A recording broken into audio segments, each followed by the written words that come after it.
আসসালামু আলাইকুম, আশা করছি আপনারা সকলে ভালো আছেন।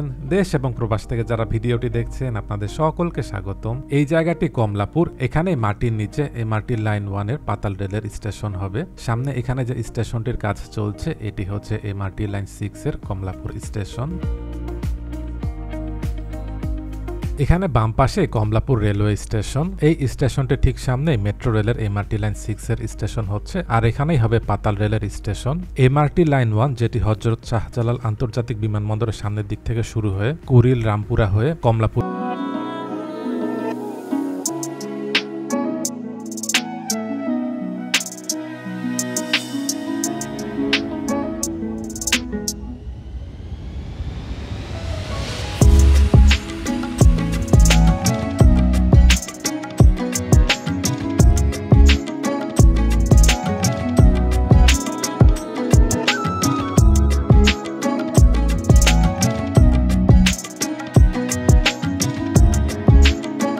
দেখা যাচ্ছে স্টেশনের জন্য একটি ফ্লোরের ঢালাইয়ের কাজ হয়েছে। মতিঝিল থেকে কমলাপুর পর্যন্ত এই অংশের দৈর্ঘ্য হচ্ছে 1.16 কিলোমিটার। উত্তরা থেকে মতিঝিল পর্যন্ত বর্তমানে যে মেট্রো রেলটি চলছে এটি 16টি স্টেশন, আর কমলাপুর স্টেশনটি চালু হয়ে গেলে তখন হবে 17টি স্টেশন।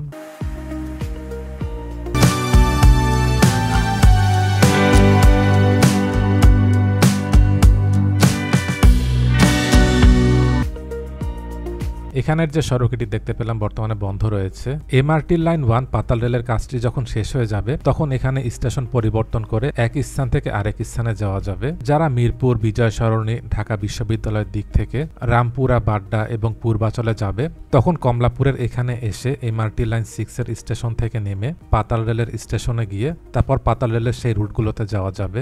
এছাড়াও আরো মেট্রো রেল হবে, একটির সাথে আরেকটি সংযোগ থাকবে।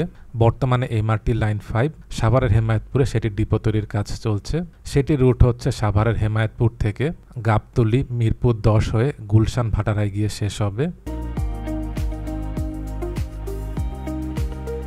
কমলাপুরের এখান থেকে মেট্রো রেলটি ডান দিকে মতিঝিলের দিকে চলে যাবে। সামনে এখানে দেখা যাচ্ছে একটি পিলার তৈরির জন্য কাজ চলছে।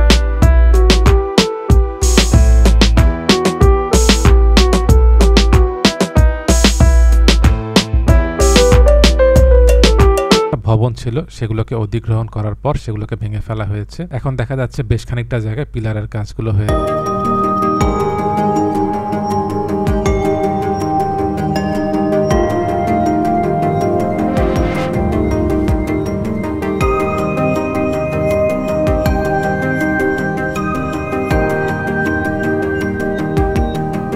সেগমেন্টগুলো বসানো হবে, যেটি তৈরি হবে উত্তরাতে মেট্রো রেলের যে কনস্ট্রাকশন ইয়ার্ড রয়েছে সেখানে।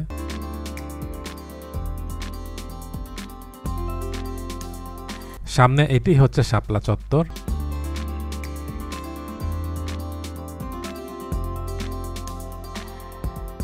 শাপলা চত্বরের পাশে এখানে একটি পিলার হয়েছে, এখান দিয়ে মেট্রো রেলটি সামনে মতিঝিল যে স্টেশন রয়েছে সেখানে সংযুক্ত হবে।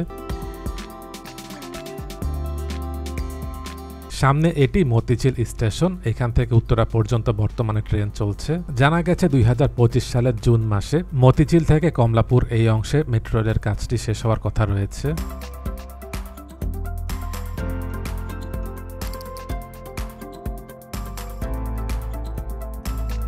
এই ছিল আজকের ভিডিওটি কেমন লাগলো কমেন্ট করে জানাবেন। ভালো লেগে থাকলে লাইক এবং শেয়ার করে অন্যদেরকেও দেখার সুযোগ করে দেবেন। দেশ এবং প্রবাস থেকে এতক্ষণ ধরে যারা ভিডিওটি দেখলেন আপনাদের সকলকে অসংখ্য ধন্যবাদ।